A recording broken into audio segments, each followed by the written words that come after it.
In this video, I'll show you how to disable McAfee Antivirus on Windows. Open the McAfee application in Administrator mode. Once McAfee opens, click the three lines in the top left corner. From the list, select My Protection.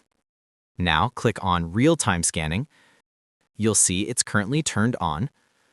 To disable it, click the Turn Off button. When it asks when do you want to resume real-time scanning, choose your preferred option. 15 minutes, 30 minutes, 45 minutes, 60 minutes, when I restart my PC, or never.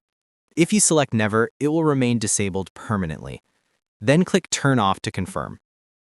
Now you can see that McAfee Antivirus has been disabled successfully. You might get a Windows security alert asking you to turn protection back on. That's normal.